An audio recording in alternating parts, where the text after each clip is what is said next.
welcome to chapter 1, part 2. So let's continue on. We've talked about the areas of the body in terms of the adjectives. Now we're going to look at the regions and the cavities. So the regions are the body cavities. So the body cavities, mediastinum. Mediastinum is an area where your heart is. Then you've got your pleural cavity. Pleural usually has to do with lungs. Your abdominal cavity, and your abdominal cavity and your pleural cavity are separated by the diaphragm.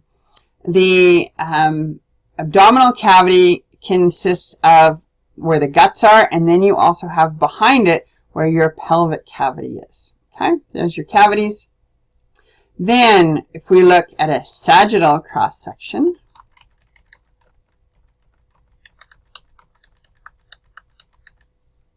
there we go. You've got your cranial cavity. In your dorsal cavity, that is pretty much where your spinal cord is. So if you look at your dorsal cavity is the brain and spinal cord. Then you have your thoracic cavity, and you have your abdominal pelvic cavity. Okay? And again, the diaphragm is important here, and also where the brain goes. And those are your cavities. Here's what's included in the cavities. Now, regions. These regions, there's a lot of terminology here. These regions kind of make sense in terms of their location. I'm not going to focus too much on them, but I want you to realize that the abdominal area is cut into ninths, and you've got your right. Hypo means above, chondric region. Epi means above, the gastric region, so it's above the stomach. Then you also have your left. Hypo means below. Hypo means lower. Okay, lower region.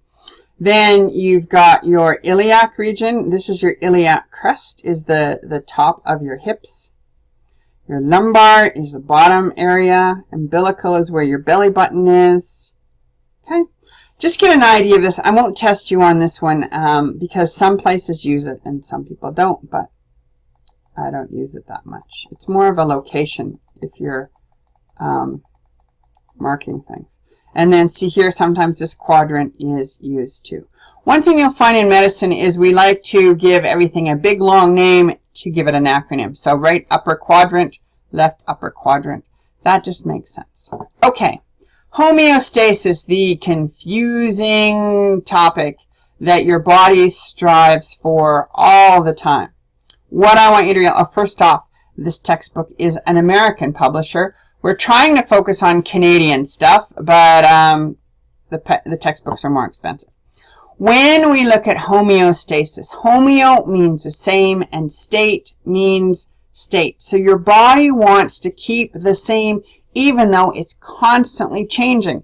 And that constant change is called dynamic equilibrium. So dynamic is changing or active, and equilibrium is balance. So your body is actively balancing it to stay the same. And there's always corrective procedures.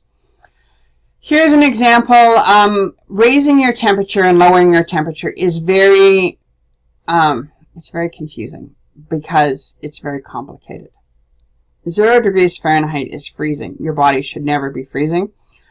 Body temperature is, I don't know if you know of the band 98 Degrees. Nick Lachey was in it. I know that's very 80s of me, but anyway, the regular body temperature is about 37 degrees Celsius. If you drop 2 degrees below, you'll get hypothermia. If you drop 2 degrees above, you're close to getting a fever. So the body needs to stay in that state, which is consistent. Now, in order to do that, you've got, if you're too hot, you sweat, which is a big process. If you're too cold, you will start to shiver, and your body regulates this. So although the example given for homeostasis is body temperature, or even worse, the temperature of your controlling your house, please stop using the controlling of your house. I want a biological version. It's very complicated. It involves your brain and regulators to increase your temperature and decrease your temperature. Another thing we look at is potassium, calcium, chloride. You don't need to know these levels, but you need to realize that all these electrolytes, all these charged molecules, it's very important that they stay balanced. Okay? So homeostasis is the process of balancing things through constant change. Good. Now, when we regulate it, here's one of those things that it doesn't look like it's important because it's not highlighted, but it is. When we're looking at regulating the homeostasis, you have a receptor, and a receptor is what receives the information. Then you have a control center, which makes a judgment and changes something. And then you have the effector. So please realize that something has to perceive the situation, something has to signal something else to turn something else on. It doesn't just happen. Your cells need to, be told what to do. And usually your control center is your brain, and then it sends signals to your effector. So one example, an easy one that we talked about, or you may be aware of, is if your blood sugar is low, your pancreas has receptors in it to determine it.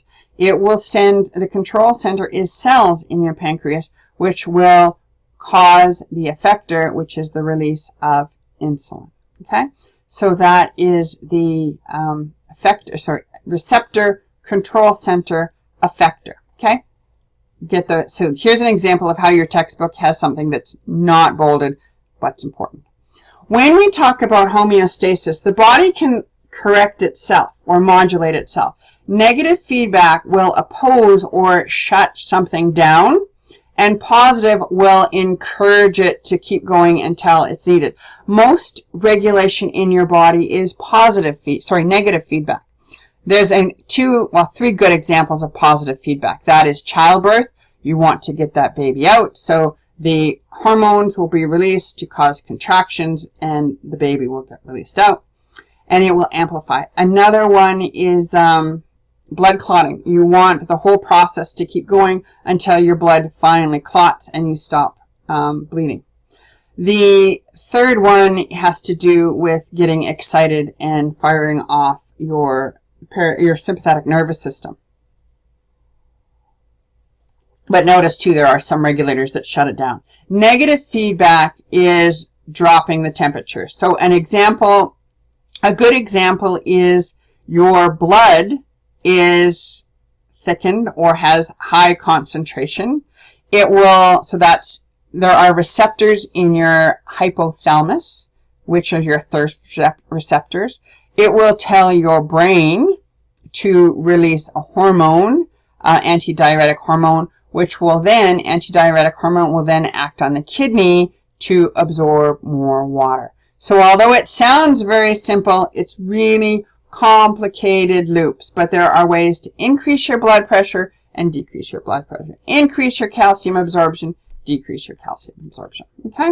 So I know you've probably heard of homeostasis talked about in terms of your thermostat. Stop using the thermostat. On the question of the test, if you use a thermostat, you might get half marks, only if everything's correct. Okay? So I want a biological example of homeostasis. Good. When you look at this textbook, it does have a really nice glossary or an example of key terms. So make sure you're aware of these key terms. And in this situation, all of these are on your, all these key terms are important vocabulary. Okay? Now, in order to help you review what we've done, there's very limited formal review. So go through and look at these test your knowledge questions. I think the answers are in the back of the book. I'll have to check later. Yeah, just check. The test your knowledge questions, the answers are in the back of the book. So see what you can do before, see how many you can get before you look at the answers at the back. So that'll give you a good idea of Chapter 1.